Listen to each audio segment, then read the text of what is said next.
All right, so it's part two, and it's second glass of Iron Brew. The Great White Fleet, Teddy Roosevelt's Dream, as I titled part one.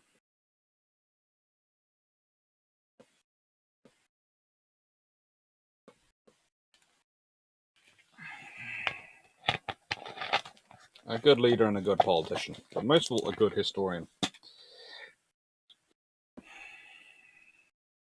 I was actually in the interlude between recordings trying to think of a historian who's ended up as leader of their country who's turned out to be a bad leader.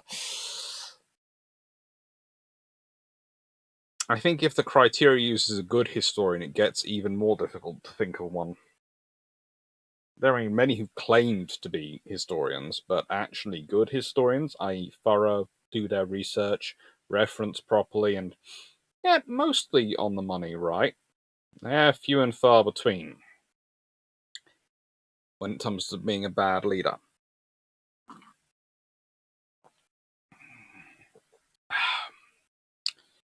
My theory is it's not because history repeats, it's because it rhymes, and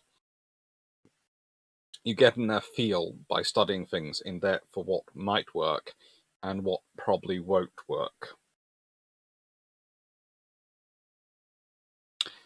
Which might, of course, explain the genius of Grand Admiral Thrawn, but that's a completely different topic as well. So, part two.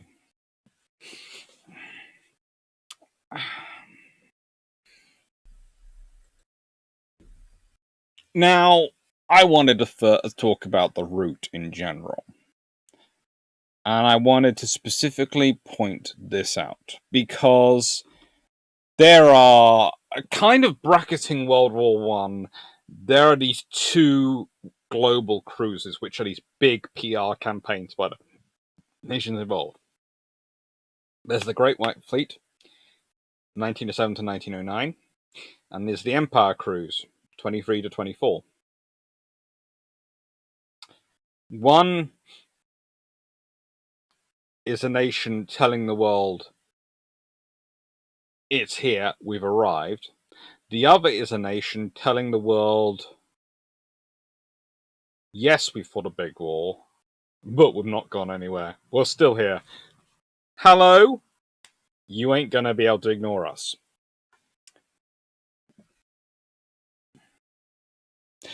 And what I was struck by was the similarities and the differences. Because similarities.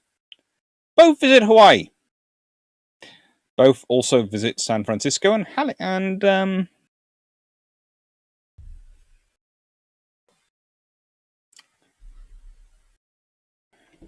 Victoria. Both visit Halifax. Well, no, actually, no. There's the British one visits Halifax. The American one starts off in New York. Well, Chesapeake. The British one, of course, makes use of the Panama Canal, which has been completed. But it does also have a small force which wanders around, well, light cruisers, which wander around South America and visit those South American countries. Rio de Janeiro, Callao.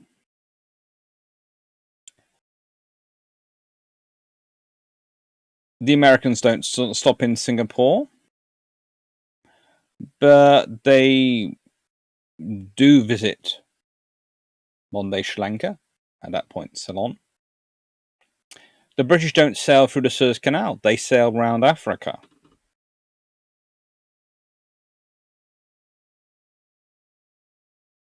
Both the British and the Americans stop in New Zealand and Hawaii, as already mentioned. So, how to explain this? Well, there's also not much surprise that after the visit of the Great American Fleet, it just spurs on the Royal Australians, the Australians to form the Royal Australian Navy. It really does provide emphasis for them that they want their own navy and they want their own force.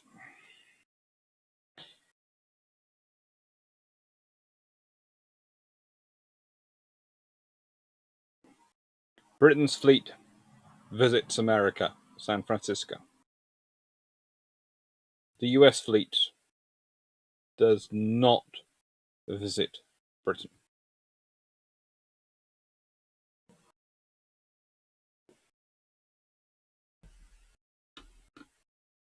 There is a reason for this in both cases. The Empire cruise is conducted by battle cruisers and light cruisers. It is showing, in many ways, if you're naval-minded, a commerce warfare capability. It's something which America doesn't really have, because Lexington and Saratoga have been turned into aircraft carriers. Now, of course, aircraft carriers can be used for commerce warfare, as can battleships and all the other things. It's quite true, and cruisers. But that's not really how they think about them or how they're approaching them. And it takes them a while for them to actually come out with this capability. So they have sacrificed their battle cruisers and they're slowly turning them into aircraft carriers. When Britain turns up with what is one of the most powerful battle cruiser in the world at the time, Hood. Probably the most powerful battle cruiser ever, because by the time other ships are more powerful, arguably, they are no longer battle cruisers, but are heading down the route towards the fast battleship. On the sort of spectrum of the battle cruiser spectrum, they are heading heavily to the battle end rather than the cruiser end, so they're not really a battle cruiser. Also, the British fleet does have cruisers in it, which means it can spread out more. The cruisers can go and do side visits and port visits and more sorts of presence things, which help with magnifying its presence. So like I would describe sloops as being presence multipliers for cruisers on stations, the cruisers on the voyage, the Empire cruise, are presence multipliers for those two capital ships. So you can argue they have as much of an impact, in a different way, as the huge number of battleships which the Great White Fleet represents. We consider the Monroe Doctrine for a moment. The fact that the American fleet starts out not by heading east across the Atlantic and going around the world that way, but by heading south and going around South America before going up, is basically America reminding to all the South American powers, we are the big dogs. We are the biggest here. Please don't make us have to use this. That's what Teddy Roosevelt wants to say, because remember what his color is on the Monroe Doctrine. If you get in debt, we will enforce it rather than allowing European powers to come and start carving out enclaves in South America.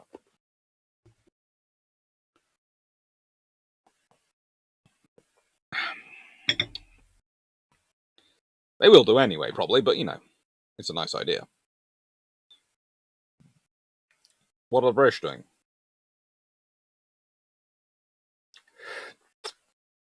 They're in many ways visiting their friends.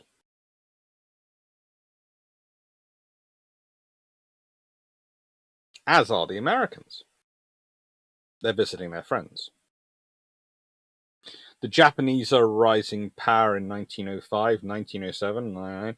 Yes, they're allied with the British, but they're not allied with the Americans at this point. And who's worrying about the rising power of the Japanese? The British are worried about it, which is to an extent, which is why they've allied with them. Turn a potential threat into a security guarantor.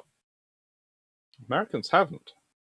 They're visiting Australia, they're visiting Japan. They're trying to build good relations with both, but in many ways they're treating as a counterbalance to each other. So these routes can tell us a lot about the diplomacy and about what they wanted the impact to be. What do the Americans do? The American fleet, they don't visit Britain, but they trail their fleet straight through the Mediterranean. Yes, going around the Horn of Africa, as well as through the Straits of Magellan, would have been absolutely absurd, the amount of damage you would do to your ships. It's not a sensible maneuver to do, and especially not with your whole battle fleet. Well, the whole of your battle fleet, which is mildly reliable. And would have gone all round the British Empire, as you can see on this map, and other European empires, so would have had that effect. But it wouldn't have had the impact of sailing through the Mediterranean. Remember, Britain regards the Mediterranean as, in many ways, its front lawn. The Irish Sea is the back lawn. You come inside my garden, you come over my fence, that is going to be a nightmare for you because that is how they will respond. But the Mediterranean is in many ways considered Britain's front lawn. The Channel's the moat. North Sea, yeah, similar. But the Mediterranean is Britain's front lawn. It has been since at least the latter half of the 19th century. People would claim earlier with the Battle of Trafalgar, but let's be honest, there's a gap between image and reality of it being. Britain has a significant presence there, and you've taken your whole fleet through that. And it's not challenging in a direct way. You brought them through the Suez Canal, which is a very interesting scenario, colony-wise, in terms of Egypt and their relationship with the Ottoman Empire, with Britain, and with France at this point. You've brought them through the Suez Canal, you're bringing it through the Mediterranean. You are showing you can reach somewhere which is very important to Britain in a way that's not going to threaten them, because the British are used to having multiple powers in the Mediterranean. They're the primus inter pares, the first among equals there, but they're used to being other powers there. If you bring that whole fleet to Britain, you had better be turning up with President Roosevelt aboard for a royal review, bedecked in lights and everything, and basically coming to make very, very nice with Britain, because otherwise it would be seen as a massive threat to turn up with such a large navy in Britain. It shows how well Roosevelt understands naval diplomacy, and possibly gives another foil to the to Tirpitz and his risk fleet strategy, because you've got a very strong build-up going on with America at this point, and yet it's being managed in a way that it isn't worrying Britain. America has far more industrial might, potentially, than Germany. America has far more of a potential risk. They have a huge land border with Canada, which is British territory. A far larger population and a far larger army than in Canada. And yes, there will be tensions, but it never escalates the way that it does with Germany. And honestly, that is because Roosevelt is making this case from the beginning. It's about their position on the world stage. It's about the Monroe Doctrine. It's about their presence at home and abroad. It's not about facing off against Britain. That is the point. Tirpitz makes it personal, as this route shows.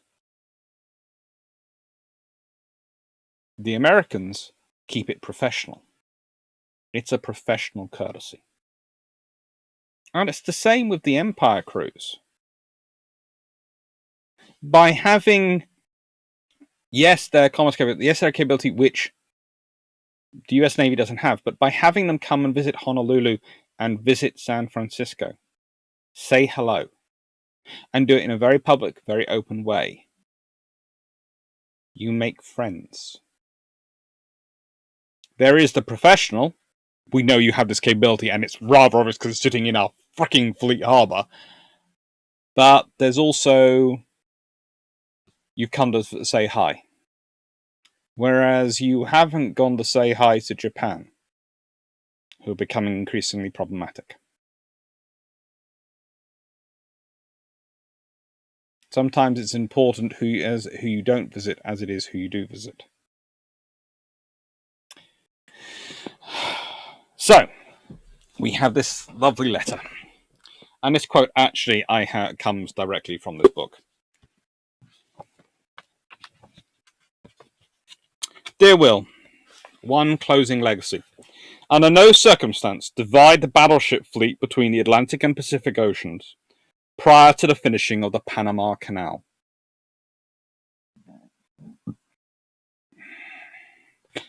That is why the problem of passing through the Magellan Straits.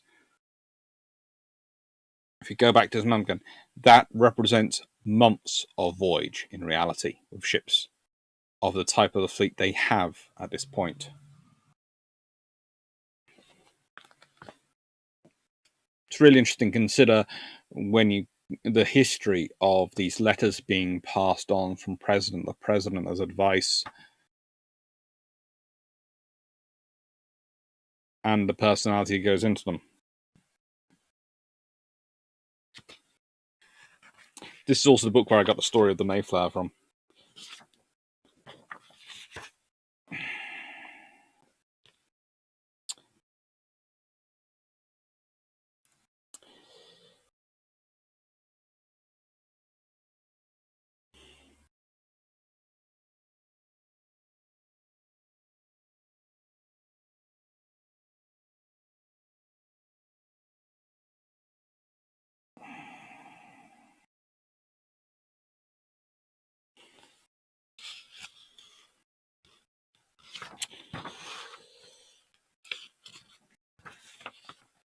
Actually, their arrival on the West Coast was not accidentally. Just as the U.S. House of Representatives and Senate were taking up the naval appropriation bills, Roosevelt basically had wanted them to turn up there to help convince Congress to authorize the construction of 4 new battleships. And it was a domestic political job as much as an international job. And here is the reality. The Great White Fleet helps America start to see itself as a global power. It helps the people to start thinking beyond America, because sorting out America itself had taken a long time. There had been a lot of issues. There had been a whole civil war and various other skirmishes in between. Getting America, when it's such a big place, such a diverse place, to start looking outside itself is half the IR battle. Many people will treat international relations as purely something which is talking about beyond nation-state borders, at the border between nation-states. Actually, half the battle is internal. Half the battle is how a nation sees itself, how the people see themselves, and that will affect what their demands and expectations are of the world beyond their border, what they think they can do, and what they think they need to do what they do. Because if you don't think you can do anything, there is no point having anything to doing anything with. So there is no point in having a fleet if you don't think you can do anything about what's going on in the world. So you only have a fleet if you think you can do something. And you're only going to think you can do something if you mentally think you can do something and want to do something. Those are the criteria. So you have to think you can do something and you have to want to do something. That's one of the reasons why when we're talking about British history, we talk about the Falklands War as being a watershed moment in the national mentality. Because post-World War II, you get traditional history. Britain's on decline, post-colonialism, da-da-da-da-da-da. Falklands War happens, suddenly Britain remembers it can do stuff around the world, and that leads to a resurgence in the economy and all these things. Now, I'm not going into that because, honestly, I would say it's more a accelerant and an accentuates existing trends rather than actually is it. But it's there, and it's a big event because of it. The Royal Navy are a presence around the world. They're an existing presence around the world. They are doing things around the world at this time. Why? Because Britain thinks it can and wants to. Why does it think it can?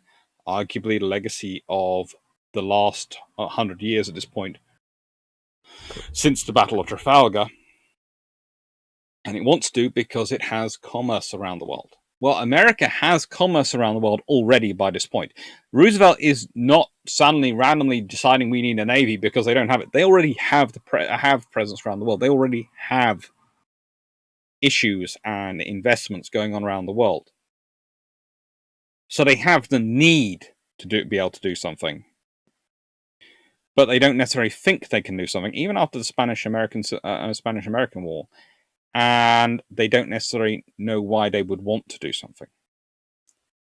The Great White Fleet is all about making that position more self-evident. They can do it. The first thing it shows, because look, we've sent this whole fleet around the world. We have sent a massive proportion of Navy around the world. Top that. Anyone who says, there's no point because we can't do anything. We managed to send an entire fleet of battleships around the world. What's your argument counter that going to be? So? Well, that shows we can move quite a lot where we want to in the world. So? The other side starts to sound like a petulant little fool. Wanting to do it.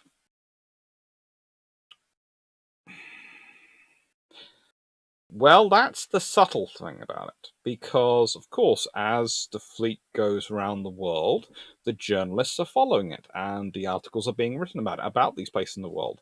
And there's that great meme. Need to know more. The intensity to know more. All from, of course, the Starship Troopers movies. But it's what they're building up to. They are introducing not just the world to the United States and the United States Navy. They're introducing the United States to the world through this methodology of the Navy going around the world, of it meeting people, of the articles coming back, of the personnel coming back. It's about starting to make it a more public discussion. So it has a tremendous international relations impact. Taft does quite well keeping up this legacy. Wilson is not that great, but appropriately, it's Roosevelt's own nephew who really takes up the standard. What's also fun is that in terms of the US Navy and the Roosevelt family, there have been 4 of them who have been Assistant Secretary of State for Navy, and one, Roosevelt's own son, appropriate enough, Theodore Roosevelt Jr., who actually became Secretary of the Navy, well, acting Secretary of the Navy, for a while. So the 4 Assistant Secretary of the Navies have been Theodore Roosevelt, as I've said, his time. Then Franklin D. Roosevelt was 1913 to 1920 in the government of Woodrow Wilson. Then Theodore Roosevelt, his Theodore Roosevelt's son, under the government of Warren Harding, serving under Edward Denby as secretary. And then Henry L. Roosevelt, who was served under Franklin D. Roosevelt as his first Assistant Secretary of Navy when the Secretary of Navy was Claude Augustus Swanson. So for pretty much most of the First World War, and most of the first half of the 20th century, there was a Roosevelt never far away from the US Navy and its leadership.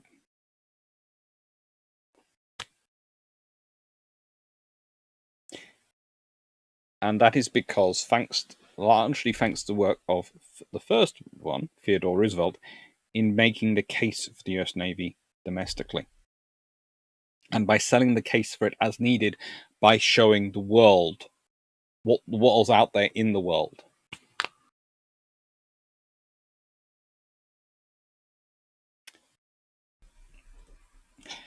Design and personnel impact. Well, for starters, it caused the US Navy to really look at its programs for junior officer navigation training, for NCO training, and for personnel intakes. And they started trying to have people in service for longer. you also can see a very, very stark change in designs. If you look at the hulls of the Wyoming class, i.e. USS Arkansas here, and USS Florida, of the Florida class. One's ordered and designed largely before the ideas and the understanding from the Great Voyage have been factored into the design process.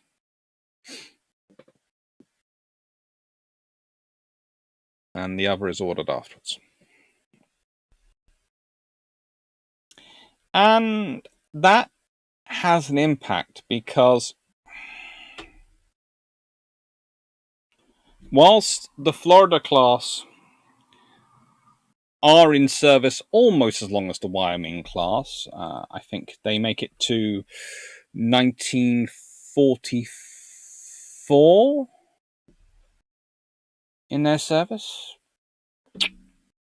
Yes, Utah makes it to 1944, but Florida herself is decommissioned in 1931, and the Delaware class, which were the class before them, were all got rid of in 1923. The Wyoming class, in contrast, they served through to 1946 and 47. And so they served the entire length of World War II. They have the structure necessary, they have the design and capabilities with them necessary to actually be far more easily upgraded and are kept in service because of that. And they're useful still because of that. They're not the greatest of battleships known to mankind, but they're not exactly bad ships. And the reason their hull is as capable as it is and is able to support their operations as it is largely down to the experience gained of driving 16 pre-dreadnoughts, 18 in reality, let's be honest, around the world and pretty much breaking them. Because have a look at the legacy of those ships when the Great White Fleet comes back. Pretty much everyone goes into dockyard and is, we're going to need to rebuild this, or we're going to need to scrap this. Or, this is going to be a harbour queen for the rest of its service life because we're going to keep it technically on the books, but no one wants to take it out to sea.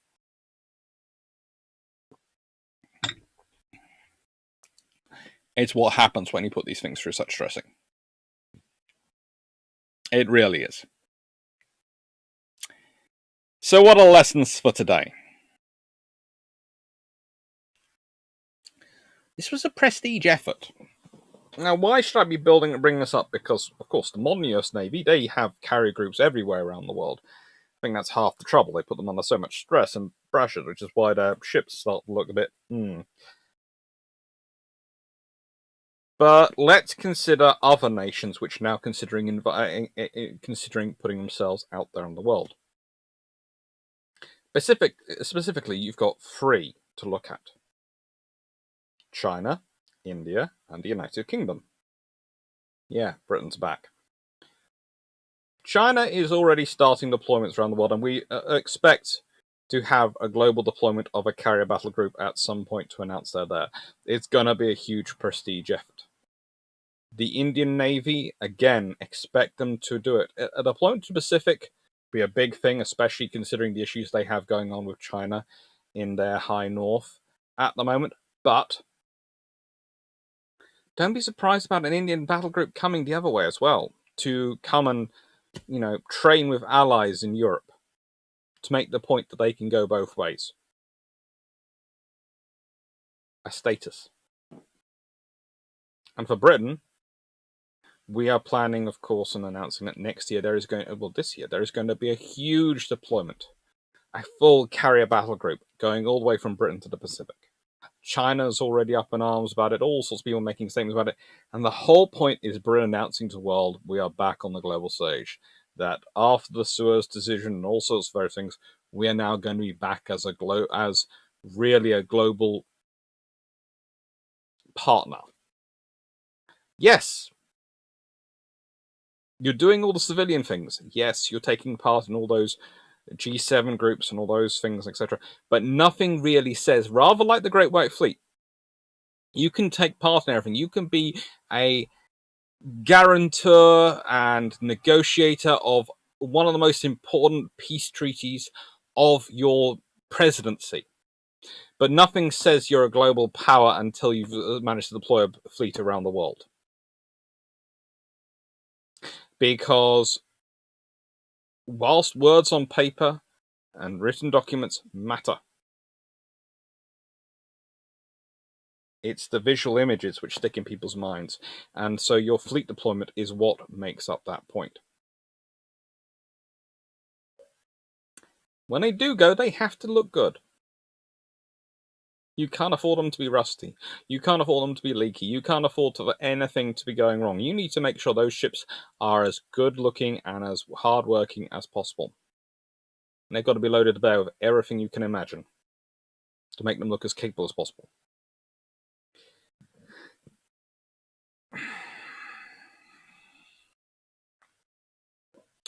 Infrastructure matters. Logistics is difficult, messy, and requires a long-term solution. You cannot afford these things to be secondary in your mindset. They have to be there from the get-go. And again, the other reason you do these big global deployments in peacetime is it's a lot easier to fix the problems in peacetime than in wartime when someone's shooting at you. It really is. And yes, it's not going to be a full simulation of wartime. Yes, you are not going to put the system under as much strain, but it's the closest you can get to it. You will probably identify what are the stress points which will strain under a peacetime deployment but would break under a wartime deployment, and you can start to fix them. And this was carried out at a difficult, fluid time in international relations. Do not think that we live in some sort of new period in international relations wide where the world is changing so much, everything's no. The world goes through many periods of international instability and changes, and lots of different powers rising, falling, growing, flexing, all sorts of things. The Cold War has given us, rather like with ships' paint jobs, a false idea of what the world is like because it was like it for so long. And what I always point out is the Cold War was mad. It was mutually assured destruction, which raised the stakes on everything and made it very difficult for actors to act. Once you get rid of that alliance structure, once you get rid of that certainty of what will happen, a lot of other things can take place. For example, on the Indian-Chinese border, we have people beating each other up with sticks and stones. And those people have to be soldiers on from both sides. Wasn't the joke that we didn't know what the weapons of World War III were going to be, but the weapons of World War IV would be sticks and stones? Turns out it's the weapons prior as well. The world has always naturally been messy, fluid, multiple powers. And that's where presence comes in. Because presence is the Bobby on the beat, the policeman going door to door. Presence is, wandering into shops and saying hi on the high street. Presence is a hospital ship turning up. Presence is a ship turning up for disaster relief. Presence is regular visits and parties with warships to remind people in the nicest possible way that there is a very hard edge. Presence is walking softly and carrying a big stick. And sometimes that means showing off the big stick. And you have to come up with a way to do that. Whether that's your Great White Fleet, whether that's your Empire cruise, you have to show off the big stick in a way which doesn't provoke conflict, but reminds everyone that if there is conflict, you're very capable of dealing with it. So let's talk instead.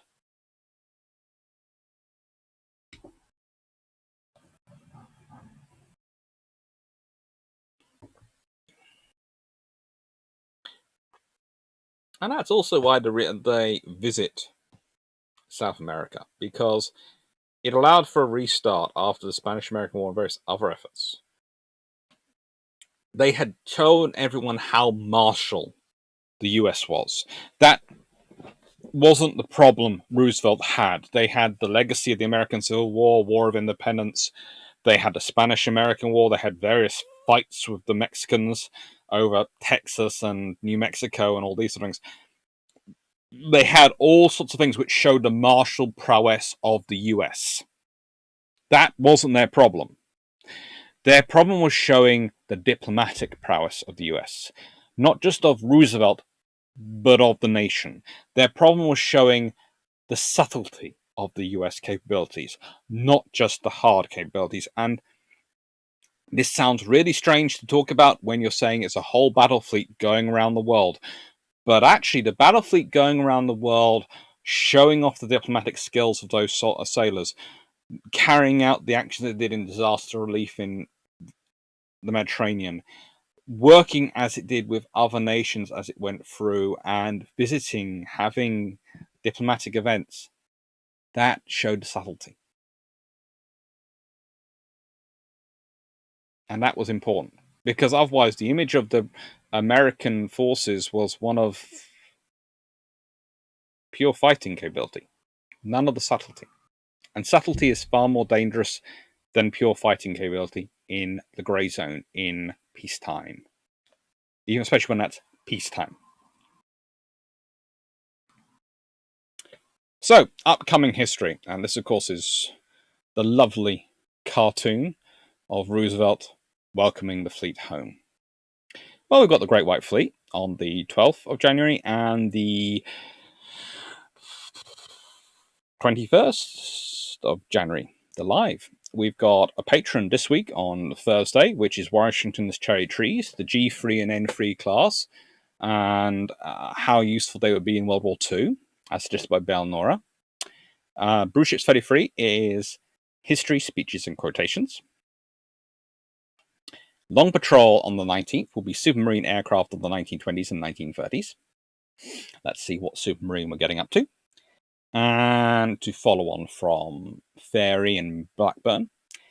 Then we have Bruce Ships 34, Random History.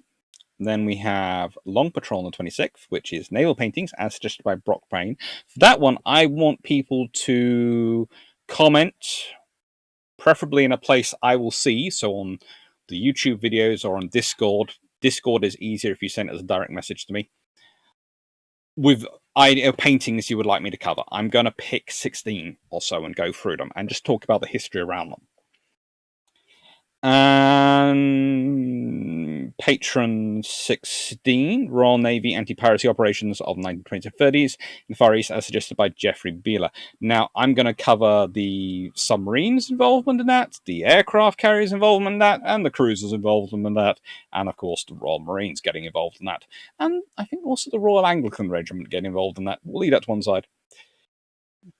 And then Bruce Ships 35, which is the 31st, some more transactions of the Institute of Naval Architects. There's books. And hopefully at some point during this month, I will move into my new office, which should be have arrived today, but hasn't yet arrived today, and so can't be built tomorrow and Friday. So we will see when it be built. Oh, I don't know. It's supposed to be coming soon. Anyway, thank you. I hope you've enjoyed these two parts on the Great White Fleet.